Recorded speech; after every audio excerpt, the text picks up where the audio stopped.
عمر رضی اللہ تعالیٰ عنہ نے سعید بن عامر رضی اللہ تعالیٰ عنہ کو ہمس کا گورنر بنا دیا۔ ہمس والوں کی عادت ہوا کرتی تھی، وہ کسی وزیر کو، کسی مشیر کو، کسی گورنر کو ٹکنے نہیں دیتے تھے، جیسے آج کا لوگوں کی عادت ہوتی ہے، کسی مولوی کو ٹکنے نہیں دیتے، برائے نام ہلکی سی غلطی دیکھ کر اس کو نکال دیا جاتا ہے، معاذ اللہ بری نگاہ سے دیکھا جاتا ہے، اور اسی کے پیچھے نمازیں پڑھی جاتی ہیں، اسی کے پیچھے جمعے پڑھے جاتے ہیں، اسی کے پیچھے عیدیں پڑھی جاتی ہیں، وہی جو ہے ان کے مرنے پر قرآن خوانی کرتا ہے، وہی ان کے گھر والوں کے لیے دعائیں خیر سارے کام ان کے کرتا ہے، پھر بھی وہ بیچارہ اچھا نہیں لگتا۔ یہ بدقسمتی ہے لوگوں کی، یہ فخر کی بات نہیں کہ ہم چودھری صاحب ہیں، ہم جب چاہے مولوی صاحب کو نکال دیں، یہ تمہاری بدبختی ہے، تم نبی کے وارث کو بلا وجہ نکال دیتے ہو۔ تو بہرحال میں بات کر رہا تھا، عمر بن خطاب رضی اللہ تعالیٰ عنہ نے صحابی رسول سعید بن عامر رضی اللہ تعالیٰ عنہ کو ہمس کا گورنر بنا دیا، اور ہمس والوں کی عادت تھی وہ کسی گورنر کو ٹکنے نہیں دیتے تھے۔ تھوڑی دیر کے بعد عمر بن خطاب رضی اللہ تعالیٰ عنہ ہمس کے علاقے میں گئے تو وہاں لوگوں نے سعید بن عامر کے بارے میں شکایتیں لگائی،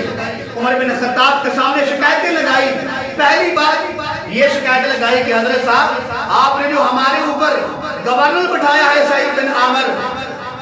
وہ جب اچھا خاصا دن چڑھ جاتا ہے پھر وہ باہر آتا ہے۔ دوسری شکایت یہ لگائی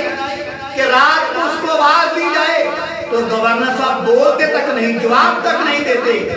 تیسری شکایت یہ لگائی کہ مہینے میں ایک دن ایسا آتا ہے کہ بالکل ہی وزیر صاحب باہر نہیں نکلتے، گورنر صاحب بالکل ہی باہر نہیں نکلتے۔ عمر بن خطاب نے شکایتیں سنی اور کہنے لگے مجھے امید تو نہیں کہ سعید بن عامر ایسے کرتا ہو، چلو آپ نے شکایت لگائی ہے، بڑی مقبول باتیں ہیں آپ کی، تو سعید بن عامر کو بلاتے ہیں۔ عمر بن خطاب رضی اللہ تعالیٰ عنہ ہمس میں گئے ہوئے تھے، ہزاروں کا مجمع تھا، کھلی کچہری لگی ہوئی تھی، انصاف کرنے والے عمر بن خطاب تھے، جو میرے پاک پیغمبر کے فرمان کے مطابق اللہ کے نبی نے فرمایا اگر تو میرے بعد نبی ہوتا تو عمر بن خطاب نبی ہوتا۔ میرے محبوب نے فرمایا کہ اللہ نے عمر بن خطاب کی زبان پر حق جاری کر دیا ہے۔ میرے کملی والے فرمایا عمر کا رستہ شیطان چھوڑ دیتا ہے۔ یہ عمر بن خطاب کھلی کچہری لگی ہوئی ہے، شریعام سعید بن عامر کو بلایا گیا، وہ بڑے ادب اور احترام کے ساتھ عمر بن خطاب کے سامنے آئے اور آ کر کھڑے ہو گئے اور ان کو جگہ دی بیٹھنے کے لیے، وہ تشریف رکھے، اور ان کے بعد عمر بن خطاب رضی اللہ تعالیٰ نے ان لوگوں کو بلایا جو شکایتیں لانے کے لیے آئے تھے۔ عمر بن خطاب نے فرمایا تمہارا گورنر آ چکا ہے، اب اس کے سامنے دوبارہ شکایتیں دہراؤ۔ ایک آدمی کھڑا ہوا، اس نے پھر وہی بات کی کہ آپ نے جو گورنر ہمارے اوپر بٹھایا ہے، یہ جو ہے دن چڑھے باہر آتے ہیں، کافی دن نکل جاتا ہے تو پھر یہ باہر نکلتے ہیں، اور رات کو ہماری آواز تک نہیں سنتے، مہینے میں ایک دن تو بالکل ہی باہر نہیں نکلتے۔ یہ تین باتیں جو ہیں یہ ہمیں پسند نہیں ہیں۔ عمر بن خطاب رضی اللہ تعالیٰ عنہ نے اپنے گورنر، مصر کے گورنر جو ہیں جو خود مقرر کیا تھا، ان کو اٹھایا اور کہا کہ ان کی باتوں کا جواب دے۔ سعید بن عامر وہ صحابی رسول تھے، وہ کہنے لگے یا امیر المومنین یہ میرا اللہ کے درمیان راز تھا، میں نے کبھی نہیں بتانا تھا، زندگی بھر میں نے راز نہیں بتانا تھا، یہ راز میں جانتا ہوں، یہ میرا خدا جانتا ہے، لیکن آج اگر راز نہیں بتاتا تو آپ کے سامنے آپ مجھے ملامت کریں گے، لیکن اگر راز بتا دیتا ہوں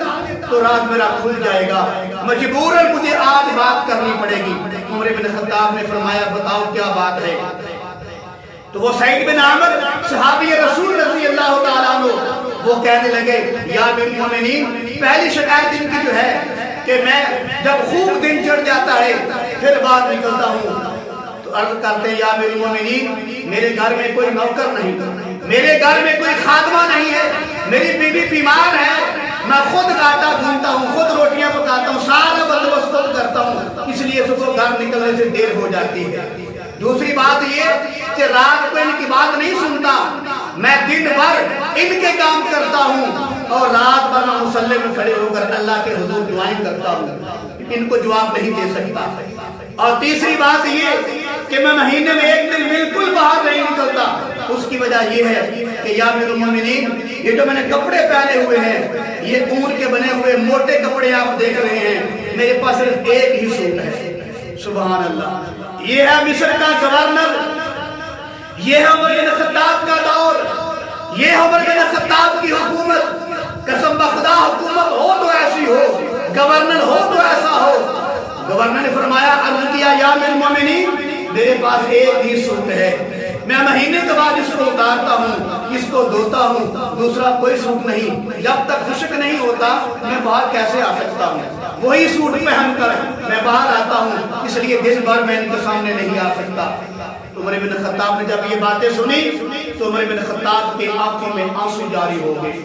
رونے لگے اور فرمایا کہ سعید بن عامر تم واقعی حقدار ہو کہ تم گورنر بن کے رہو۔ اور ہمس کے لوگوں کو کہا جاؤ تم چلے جاؤ، تمہاری شکایتیں بے جا ہیں، سعید بن عامر جو ہے یہ حق پر ہے، اور کہا آج کے بعد سعید بن عامر آپ کا پکا گورنر ہے۔ یہ سعید بن عامر کا انصاف تھا، یہ جو ان کا اچھا معاملہ تھا، یہ عمر بن خطاب کی وجہ سے تھا۔ اگر امیر المومنین اچھا ہوتا ہے تو ان کی رعایا کا معاملہ بھی اچھا ہوتا ہے۔ تو یہ سارے کا سارا معاملہ جو ہے ہر جگہ انصاف تھا، ہر جگہ عدل تھا، ہر جگہ جو ہے کوئی کسی پر ظلم نہیں کرتا تھا، حتیٰ کہ شیر بھی بکری پر ظلم نہیں کر سکتا تھا، کوئی مالک اپنے نوکر پر ظلم نہیں کر سکتا تھا، کوئی جو مالکن اپنی لوٹی پر ظلم نہیں کر سکتی تھی۔ کیوں؟ اس وجہ سے عمر بن خطاب کا دور ہے۔ دعا کی اور کہا اللہ، اے اللہ تیرا لاکھ لاکھ شکر ہے تو نے مجھے اتنے اچھے گورنر دیے ہیں۔ میرے عزیز بھائی، گورنر کا اچھا ہونا یہ بادشاہ کی وجہ سے ہوتا ہے۔ ساری دنیا جانتی ہے عمر بن خطاب جیسا کوئی انصاف کرنے والا مان جنا ہی نہیں ہے۔